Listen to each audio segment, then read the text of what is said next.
کہ اللہ مسبب الاسباب ہے، وہ اسباب کا پابند نہیں ہے، وہ اسباب کا محتاج نہیں ہے، اسباب اس کے محتاج ہیں۔ اگر یہ یقین ہے تو اللہ پر ایمان ہے، یہ نہیں ہے تو تمہارا ایمان اسباب پر ہے، وسائل پر ہے، ذرائع پر ہے، مادیات پر ہے، اللہ پر نہیں۔ اس وقت کہاں راستہ تھا؟ کوئی راستہ تھا؟ سمندر ہے اور ادھر سے لشکر آ گیا ہے۔ کلا ان معی ربی سیہدین۔ اب دیکھیے ایمان کہہ دینا آسان ہے، ہوا معکم اینما کنتم، جہاں کہیں بھی تم ہوتے ہو اللہ تمہارے ساتھ ہوتا ہے، لیکن اس کا یقین قائم ہو جائے تو زمین و آسمان کا فرق واقع ہو جائے۔ یہی بات ہوئی حضور کے ساتھ۔ غار ہے، چھپے ہوئے ہیں محمد رسول اللہ اور آپ کے وہ یار غار ابو بکر صدیق رضی اللہ تعالی عنہ۔ اقبال نے حضرت ابو بکر کی شان میں چند اشعار کہے صرف، لیکن واقعہ یہ ہے کہ بھاری بھاری نظموں پر اور قصیدوں پر بھاری ہے، طویل ترین نظمیں اور قصیدے ہوں ان پر بھاری ہے۔ ہمتیں ابو بکر کی ہمت جو ہے، کشت ملت را جو ابر، جیسے بارش سے کھیتی اپجتی ہے، ابو بکر کی ہمت اور عزیمت اس امت کو اسی طرح سینچنے والی ہے۔ ثانیے اسلام و غار و بدر و قبر، وہ دوسرے تھے اسلام میں، دوسرے پہلے کون تھے؟ انا اول المومنین، حضور فرماتے ہیں سب سے پہلا ایمان لانے والا میں، دوسرے ابو بکر۔ ویسے ہمارے ہاں یہ چلتا ہے اختلاف، حضرت علی پہلے ہیں کہ حضرت ابو بکر پہلے ہیں، لیکن اس میں بڑی خوبصورت تطبیق قائم کی ہے علماء نے اور بہت صحیح ہے۔ چار کے بارے میں فیصلہ ہی مت کرو کہ کون پہلے ہے، ان کی ایک عجیب تقسیم کر دی ہے۔ آزاد مردوں میں، بالغ مردوں میں سب سے پہلے ابو بکر، بچوں میں سب سے پہلے علی، خواتین میں سب سے پہلے خدیجہ، اور غلاموں میں سب سے پہلے زید ابن حارثہ۔ بڑی پیاری تقسیم ہے، یہ چاروں ہی پہلے ہیں، ہر ایک کے لیے اولیت ہے۔ اور واقعہ یہ ہے کہ اگر زمانی اعتبار سے تعین ہوگا تو پہلے خدیجۃ الکبریٰ آئیں گی رضی اللہ تعالی عنہ۔ کسی اور سے بات کرنے کی نوبت بعد میں آ سکتی ہے، پہلے تو اہلیہ محترمہ سے بات ہوئی، آتے ہی پہلی وحی ہوئی ہے، ابھی تبلیغ کا حکم نہیں تھا۔ کس کو بتایا واقعہ؟ ابھی اپنی نبوت کی تبلیغ کا تو حکم ہی نہیں آیا۔ واقعہ کس کا ہے؟ وہ خدیجہ کا ہے۔ جب کہا ہے کہ خشیت علی نفسی، مجھے اپنی جان کا اندیشہ ہے، تو کیا جواب دیا خدیجہ نے رضی اللہ تعالی عنہا؟ وہ صدیقۃ الکبریٰ ہے۔ صدیقات جو ہیں خواتین، ان میں چوٹی پر خدیجۃ الکبریٰ ہے رضی اللہ تعالی عنہا، اور صدیق جو مرد ہیں ان میں صدیق اکبر ہے ابو بکر صدیق رضی اللہ تعالی عنہ، لیکن صدیقات میں چوٹی پر۔ جب حضور نے فرمایا خشیت علی نفسی، کیا فرمایا؟ کیا عرض کیا؟ کیسے تسلی دی؟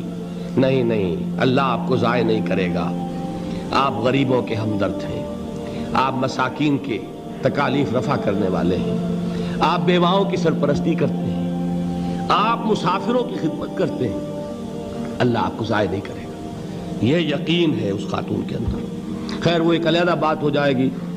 میرے دل پر حضرت خدیجہ رضی اللہ تعالیٰ عنہ کی شخصیت کا بڑا گہرا نقش ہے، جو وہ کوئی اور ہی وقت اور موقع ہوا تو بیان ہوگا۔ بہرحال اقبال نے ایک مصرے میں جو چار اولیتیں جمع کر دی ہیں، ہمتیں کشت امت را چو ابر، ثانی اسلام و غار و بدر و قبر۔ اسلام میں حضور کے بعد پہلے کون؟ ابو بکر۔ غار میں حضور کے ساتھ کون؟ ابو بکر۔ بدر کی رات اللہ کا رسول سربسجود، وہ جھاڑ، وہ گھاس پھوس کی جو جھوپڑی بنائی گئی تھی، اور وہاں تلوار ننگی لے کر پہرا دینے والا کون؟ ابو بکر۔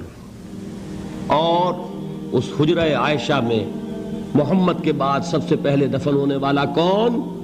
ابو بکر رضی اللہ تعالی عنہ وصلی اللہ علیہ وسلم۔ وہ جو معاملہ میں سنا رہا تھا غار ثور کا، حضرت ابو بکر بھی حضور کے خیال سے لرز گئے ہیں. آپ کو یاد ہوگا کہ جا کر پہلے تمام جتنے سوراخ تھے انہیں بند کیا ہے. ایک سوراخ رہ گیا تھا جس کو بند کرنے کے لیے کوئی کپڑا نہیں تھا. وہاں اپنی ایڑی رکھی ہے. تب کہا ہے حضور سے تشریف لائیے, اور اپنے زانو پر حضور کو لٹایا ہے. اور وہاں کسی موذی جانور نے کاٹا ہے.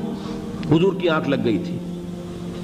اس وقت اس بل کے اندر جو بھی بچھو ہے کیا ہے واللہ عالم, اس نے کاٹا ہے. اس کی تکلیف کی وجہ سے ابو بکر کی آنکھوں سے آنسو ٹپک گئے. حضور کے چہرے مبارک پر پڑے ہیں تو حضور جاگے ہیں معاملہ کیا ہے. ایڑی نہیں ہٹائی وہاں سے, مبادا وہ جانور وہاں سے نکل کر محمد الرسول اللہ کو کوئی گزن پہنچا دے. ابو بکر کی ایڑی ہے, جس طرح چاہے کھا لے, ختم کر دے, جان نکل جائے تب کوئی آنچ آئے محمد پر تو آئے, لیکن جیتے جی نہیں. وہ ہے ابو بکر. حضور کے خیال سے اس وقت حضور نے پھر اپنا لعاب دہن لگایا ہے, اور اس سے پھر آپ کی تکلیف ختم ہوئی.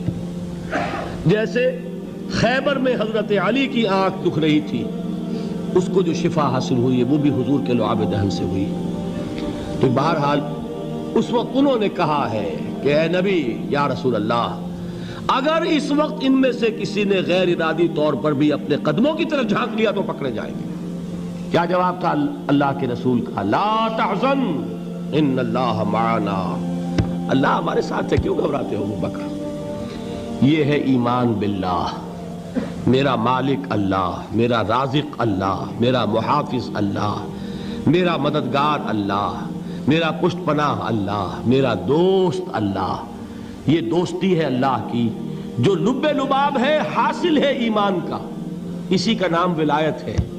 اولیاء اللہ کے سروں پر سینگ نہیں ہوتے. جس کے دل میں ایمان راسخ ہو چکا ہو وہی اللہ کا ولی ہے. جسے اللہ پر یقین ہو چکا ہے وہی اللہ کا ولی ہے. جسے یقین ہے اللہ میرے ساتھ ہے, میرا مددگار, میرا پشت پناہ, میرا ساتھی, میرا دوست, میرا محبوب, میرا محب. اللہ اہل ایمان سے محبت کرتا ہے. واللہ یحب الصادقین. ان اللہ یحب الذین یقاتلون فی سبیلہ صفا کانہم بنیان مرصوص. اللہ محبت کرنے والا, اہل ایمان محبوب, اور اہل ایمان محبت کرنے والے اللہ محبوب. والذین آمنوا اشد حبا للہ. آپ تصور کیجئے جسے یہ رشتہ ایمان یا رشتہ ولایت حاصل ہو جائے, الا ان اولیاء اللہ لا خوف علیہم ولا هم یحزنون. آگاہ ہو جاؤ, اللہ کے دوستوں کے لیے نہ کوئی خوف ہے نہ کوئی حزن ہے. اور میں بیان کر چکا تھا, خوف اور حزن کے خاتمے ہی کا نام امن ہے. زوال خوف, زوال حزن. یہ خوف اور حزن کیوں آتے ہیں بار بار؟ اللہ تخافوا ولا تحزنوا, دونوں آ گئے. الا ان اولیاء اللہ لا خوف علیہم ولا هم یحزنون, پھر وہی دو. وہ کیوں ہے؟ خوف ہوتا ہے کسی مستقبل کی بات کا, یہ نہ ہو جائے, وہ نہ ہو جائے, یہ نقصان نہ پہنچ جائے, یہ تکلیف نہ ہو, یہ غضب نہ آ جائے. خوف ہے مستقبل سے. حزن ہے یہ کیوں ہوا, یہ نہیں ہونا چاہیے تھا, یہ میرا فلاں چیز میرے ہاتھ سے جاتی رہی ہے, فلاں موقع نکل گیا, اب بیٹھے ہوئے ہیں اندر ہی اندر کڑ رہے ہیں, صدمہ ہے اور رنج ہے.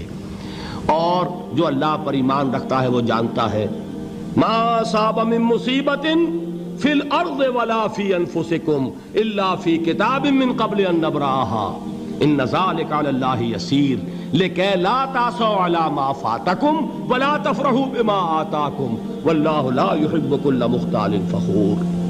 اس زمین میں یا تمہاری جانوں میں کوئی تکلیف, کوئی مصیبت نہیں آ سکتی سوائے اس کے کہ جو اللہ نے لکھ دی ہو, اس سے پہلے کہ وہ ظاہر ہو.